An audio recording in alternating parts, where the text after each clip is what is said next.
ഇന്നത്തെ രാത്രിയിലെ അല്പസമയത്തെ ചിന്തയ്ക്കായി 119 സങ്കീർത്തനം അതിൻ്റെ 18 വാക്യം വായിക്കട്ടെ.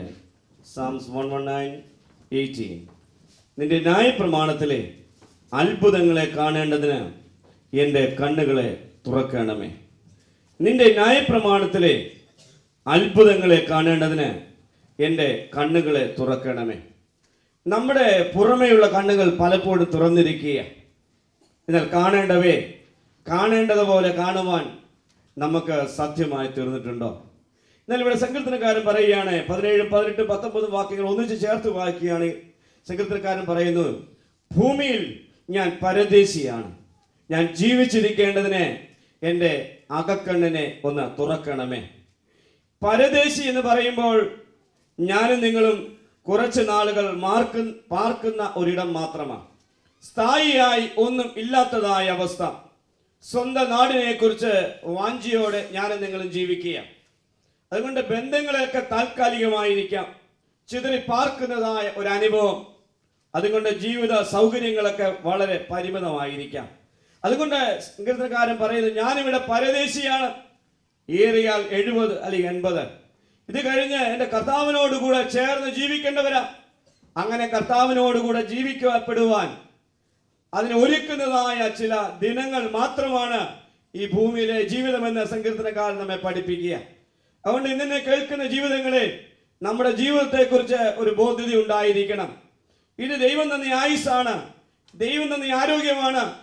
എത്ര നാൾ ആയുസ്സുണ്ടെന്ന് ആയുസ്സും ആരോഗ്യം തന്ന ഉടയവന് മാത്രമേ അറിയുകയുള്ളൂ. സങ്കീർത്തനം ഓർമ്മിപ്പിക്കുന്ന 70, ഏറെയായാൽ 80. അതുകൊണ്ട് ചുരുങ്ങിയ ഈ ഒരു ആയുസ്സിൽ ഒരിടത്താവളം മാത്രമായി ഞാനും നിങ്ങളും ഈ ഭൂമിയിൽ പാർക്കുമ്പോൾ പ്രാർത്ഥിക്കണം, ദൈവമേ, ഈ ദേശത്ത് പരദേശിയായി ഞാൻ ജീവിച്ചിരിക്കേണ്ടതിന് എൻ്റെ അകക്കണ്ണിനെ ഒന്ന് തുറന്ന് തരേണ്ടേ. എന്തിനാണ് നമ്മുടെ അകക്കണ്ണിനെ തുറന്ന് ലഭിക്കേണ്ടത്? ഇന്ന് രാത്രിയിൽ ചില ചിന്തകൾ അതുമായി ബന്ധപ്പെട്ട് ചിന്തിക്കണമെന്ന് താല്പര്യപ്പെടുകയാണ്. ഉൽപ്പത്തി പുസ്തകം 3-ാം അധ്യായം 7-ാം വാക്യം നമുക്ക് വായിക്കാം. Genesis chapter 3 verse 7. ഉടനെ ഇരുവരുടെയും കണ്ണ് തുറന്നു തങ്ങൾ നഗ്നരെന്ന് അറിഞ്ഞു. ആദ്യ മാതാപിതാക്കളായ ആദവും ഹവ്വയും ഏദൻ തോട്ടത്തിൽ ദൈവം അവരെ ആക്കി ദൈവത്തോടുകൂടെ ജീവിക്കുവാനും തോട്ടത്തെ പരിപാലിക്കുവാനും നിയന്ത്രിക്കുവാനുമെല്ലാം അവരെ ഏൽപ്പിക്കുക ചുമതലകളെല്ലാം. വൈകുന്നേരമാകുമ്പോൾ പിതാവായ ദൈവം ഏദൻ തോട്ടത്തിൽ വരും. താൻ സൃഷ്ടിച്ചതായ മാതാപിതാക്കളും ആദ്യ മാതാപിതാക്കളായ ആദവും ഹവ്വയുമായി ഏദൻ തോട്ടത്തിലൂടെയൊക്കെ സഞ്ചരിക്കും. എന്നാൽ ഒരു നാൾ സാത്താൻ കടന്നു വരികയാണ്. ദൈവം ചെയ്യരുത് എന്ന് പറഞ്ഞതായുള്ള കാര്യം അവരെ കൊണ്ട് ചെയ്യിക്കുകയാണ്. പാപം ചെയ്തതായുള്ള ആദ്യ മാതാപിതാക്കൾ ദൈവത്തിന്റെ കാൽശബ്ദം കേൾക്കുമ്പോൾ ഓടി മറയുന്നതായിട്ട് കാണുവാൻ സാധിക്കും. ഇവിടെ നാം വായിക്കുന്നുണ്ട്, പാപം ചെയ്തപ്പോൾ അവരുടെ നഗ്നത വെളിവായി എന്ന് പറയുക. അതുകൊണ്ട് പാപത്തിന്റെ നഗ്നത വെളിവാകണമെങ്കിൽ എന്റെയും നിങ്ങളുടെയും അകക്കണ്ണ് തുറക്കപ്പെടേണ്ടതായിട്ടുണ്ട്. പുറമേയുള്ള കണ്ണിൽ നോക്കിക്കൊണ്ടിരുന്നാൽ പാപത്തിന്റെ നഗ്നത വെളിവാകുവാൻ സാധ്യമല്ല. എന്നാൽ നമ്മുടെ അകക്കണ്ണിനെ തുറന്ന് ലഭിച്ചെങ്കിൽ മാത്രമേ പാപത്തിന്റെ നഗ്നത വെളിവായി പാപം നിറഞ്ഞ ലോകത്തിൽ പാപത്തിൽ നിന്ന് മാറി ജീവിക്കുവാൻ നമുക്ക് സാധ്യമായി തീരുകയുള്ളൂ. 1 യോഹന്നാൻ 2-ാം അധ്യായം 16-ാം വാക്യത്തിലേക്ക് വരുമ്പോൾ യോഹന്നാൻ ശ്ലീഹ ഇങ്ങനെ ഓർമ്മിപ്പിക്കുന്നുണ്ട്, കൺമോഹം, ജഡമോഹം, ജീവനത്തിൻ്റെതായ പ്രതാപം. പാപത്തിലേക്ക് എന്നെയും നിങ്ങളെയും വലിച്ചിഴക്കത്തക്കവണ്ണം സാത്താൻ ഒഴുക്കുന്നതായ 3 കെണികൾ അത്രേ ജഡമോഹം, കൺമോഹം, ജീവനത്തിന്റെ പ്രതാപം എന്ന് പറയുന്നത്. ആദ്യ മാതാപിതാക്കളിൽ നിന്ന് ഇന്ന് ഞാനും നിങ്ങളും ആയിരിക്കുന്നതായ ഈ കാലഘട്ടം വരെയും പാപത്തിലേക്ക് നമ്മെ കൊണ്ട് എത്തിക്കുവാൻ വേണ്ടി സാത്താൻ ഒരുക്കുന്നതായ തന്ത്രങ്ങളാണ് ഇത് 3. ഉൽപ്പത്തി പുസ്തകം 3-ാം അധ്യായം 6-ാം വാക്യത്തിലേക്ക് കടന്നു വരുമ്പോൾ സാത്താൻ പറയുന്നുണ്ട്, ഈ ഭക്ഷണം എങ്ങനെയുള്ളതാണ്, ഈ പഴം എങ്ങനെയുള്ളതാണ്, തിന്മാൻ നല്ലത് എന്ന് പറയുക. ദൈവം കഴിക്കരുത്, ഉപയോഗിക്കരുത് എന്ന് പറഞ്ഞതായ പഴത്തെ ചൂണ്ടിക്കാട്ടി പിശാച് പറഞ്ഞു കൊടുക്കുകയാണ്, ഈ പഴം എന്തിനുള്ളതാണ്, തിന്നുവാൻ നല്ലത് എന്ന് പറയുകയാണ്. എന്ന് പറഞ്ഞാൽ ശാരീരികമായ സംതൃപ്തി നൽകുന്നതായിട്ടുള്ള സാത്താൻ നൽകുന്നതായ പ്രേരണകളാണ് ജഡമോഹം എന്ന് പറയുന്നത്. ജഡത്തിന്റെ അഭിലാഷത്തിന് വേണ്ടി, ജഡത്തിന്റെ സംതൃപ്തിക്ക് വേണ്ടി സാത്താൻ ഒരുക്കുന്നതായിട്ടുള്ള ഒരു തന്ത്രമത്രേ. യേശു കർത്താവിന്റെ കാലഘട്ടമാകുമ്പോൾ 40 രാവും 40 പകലും ഉപവസിച്ച് പ്രാർത്ഥിച്ച് ശുശ്രൂഷയ്ക്ക് വേണ്ടി കർത്താവ് ഒരുങ്ങി. അവിടെ നാം ഇങ്ങനെ വായിക്കുന്നുണ്ട്, പിശാചിനാൽ പരീക്ഷിക്കപ്പെടേണ്ടതിന് മരുഭൂമിയിലേക്ക് അവനെ വഴി നടത്തി. അവിടെ വെച്ച് സാത്താൻ കടന്നുവന്ന് ചോദിക്കുകയാണ്, കഴിഞ്ഞ 40 ദിവസക്കാലം നീ ഉപവസിച്ച് പ്രാർത്ഥിച്ചു, ആത്മീകമായൊക്കെ ബലപ്പെട്ടു, ശാരീരികമായി നീ ക്ഷീണിതന. അതുകൊണ്ട് എന്ത് ചെയ്യണം? നീ ദൈവപുത്രനെങ്കിൽ ഈ കല്ലിനോട് അപ്പമാകുവാൻ പറഞ്ഞാട്ടെ. അപ്പോൾ ഇപ്പോൾ നിനക്ക് ആവശ്യം എന്താണെന്നറിയാമോ? ശാരീരികമായ ഒരു സംതൃപ്തി, ഭക്ഷണം ആവശ്യമാണ്.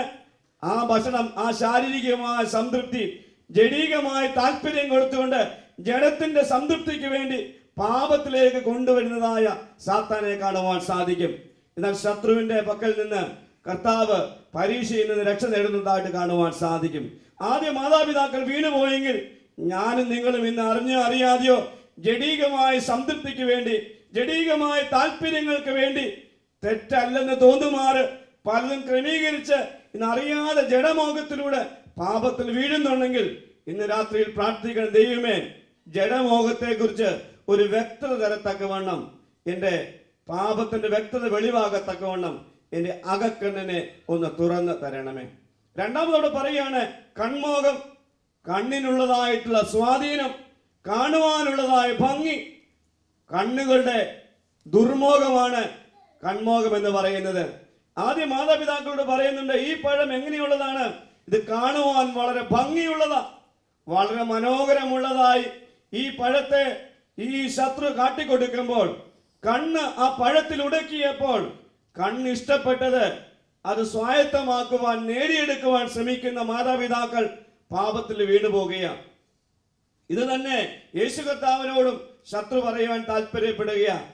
അവൻ ഉയർന്നതായ ഒരു മലയുടെ മുകളിൽ കൊണ്ടുപോയി ലോകത്തിന്റെ സൗന്ദര്യങ്ങൾ മുഴുവൻ ഒരു നൊടി നേരം കാണിച്ചു കൊടുത്തിട്ട് പറയാണ്, എന്നെ ഒന്ന് നമസ്കരിച്ചാൽ മാത്രം മതി, ഇത് മുഴുവൻ ഞാൻ നിനക്ക് നൽകപ്പെടുകയാണ്.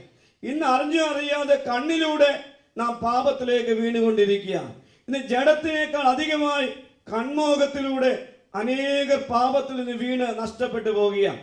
പഴയ പുസ്തകം പഠിക്കുമ്പോൾ ദാവീദിനെ കുറിച്ച് പഠിക്കുമ്പോൾ ദൈവത്തിന്റെ സ്നേഹിതനായ ദാവീദാണ്.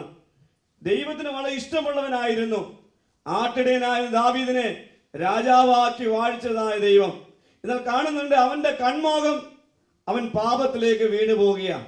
പടക്കളത്തിൽ യുദ്ധം ചെയ്യേണ്ടതായ പടനായകനായ രാജാവ് പട്ടുമത്തയിൽ ഉറക്കം വരാതെ തിരിഞ്ഞു മറിഞ്ഞു കിടന്നതായ സമയത്ത് മട്ടുപ്പാവിലൂടെ ഉലാത്തിയപ്പോൾ അവന്റെ കണ്ണ് കാണാൻ പാടില്ലാത്ത ഇടത്ത് നോക്കിയപ്പോൾ കണ്ണിന് ഇഷ്ടപ്പെട്ടത് അവൻ നേടിയെടുക്കുവാൻ ശ്രമിച്ചപ്പോൾ പാപത്തിൽ വീണുപോയെങ്കിൽ ഇന്ന് രാത്രിയിൽ ചോദിക്കട്ടെ, നിന്റെ കണ്ണ് ആസ്വാദകരമായി തോന്നുന്നതായ പലതിലൂടെ നീ ഈ കൺമോഹത്തിൽ വീണ് പാപത്തിൽ വീഴുന്നുണ്ടെങ്കിൽ ഇന്ന് രാത്രിയിൽ പ്രാർത്ഥിക്കണം, ദൈവമേ കൺമോഹത്തിൽ നിന്ന് എന്നെ വിടുവിക്കുവാൻ തക്കവണ്ണം, എന്നെ കണ്ണിനെ സൂക്ഷിക്കത്തക്കവണ്ണം, പാപത്തിന്റെ വ്യക്തത മനസ്സിലാക്കത്തക്കവണ്ണം എന്റെ അകക്കണ്ണിനെ ഒന്ന് തുറന്നു തരണമേ.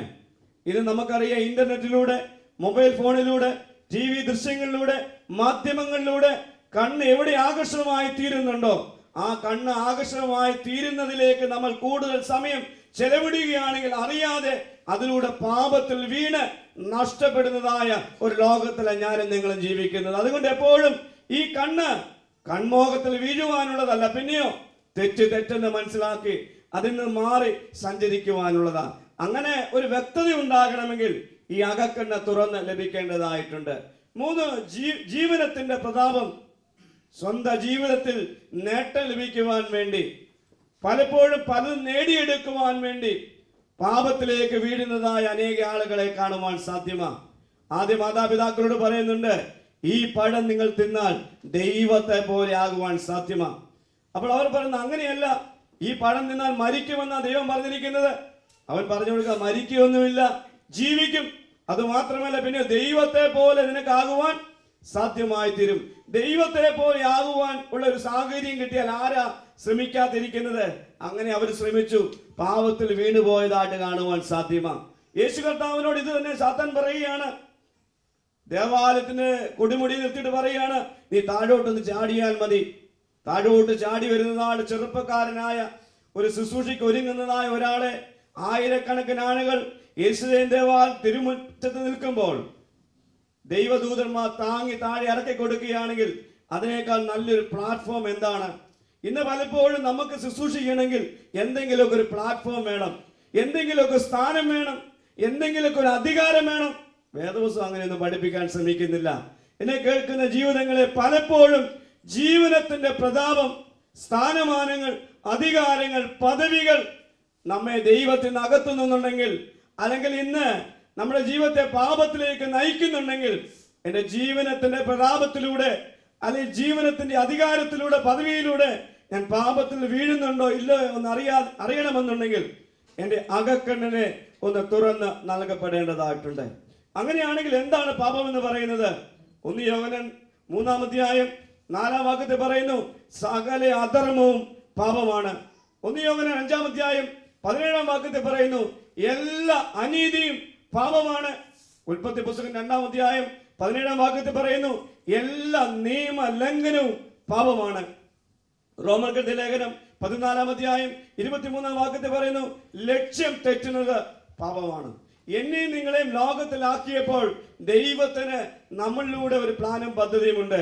ദൈവികമായ പ്ലാനിലും പദ്ധതിയിലും മാറ്റം സംഭവിച്ചാൽ പാപത്തിൽ അറിയാതെ ഞാനും നിങ്ങളും വീണു പോകും. സകല അധർമ്മവും പാപമാണെങ്കിൽ ഇന്ന് രാത്രി നമ്മോട് ചോദിക്കണം, നമ്മുടെ ജീവിതത്തിൽ അധർമ്മം കടന്നു വന്നിട്ടുണ്ടോ? നമ്മളിൽ അനീതി കടന്നു വന്നിട്ടുണ്ടോ? നിയമലംഘനങ്ങൾ നമ്മിൽ കടന്നു വന്നിട്ടുണ്ടോ? ലക്ഷ്യം തെറ്റുന്നത് പാപമാണെങ്കിൽ ലക്ഷ്യം മാറി ഞാൻ സഞ്ചരിച്ചിട്ടുണ്ടോ? അങ്ങനെയാണെങ്കിൽ എൻ്റെ ലക്ഷ്യം എന്തായിരിക്കണം? വിശ്വാസത്തിന്റെ നായകനും പൂർത്തി വരുത്തുന്നതിനുമായ യേശു ആയിരിക്കണം എൻ്റെ ലക്ഷ്യം. യേശു ആകുന്ന ലക്ഷ്യത്തെ മാറ്റി നീ സഞ്ചരിക്കുന്നയാളാണ്. ചിലപ്പോൾ ശുശ്രൂഷിക്കുന്ന ആളായിരിക്കാം, ആത്മീകമായി ഉന്നത നിലവാരം പുലർത്തുന്ന ആളായിരിക്കാം. എന്നാൽ ആത്മീകമായ രീതിയിലൂടെ നിന്റെ ലക്ഷ്യം യേശുവല്ല. യേശുവിന്റെ സ്ഥാനത്ത് അധികാരമാണ്, പദവിയാണ്, അംഗീകാരങ്ങളാണെങ്കിൽ ഇന്ന് രാത്രി വിളിച്ചു പറയട്ടെ, ഈ പാപത്തിൽ വീണുകൊണ്ടിരിക്കുക. ഇന്ന് രാത്രി പ്രാർത്ഥിക്കുന്ന ദൈവമേ, പാപത്തിൽ വീഴാതിരിക്കുവാൻ എൻ്റെ അകക്കണ്ണിനെ നീ ഒന്ന് തുറന്ന് തരണമേ.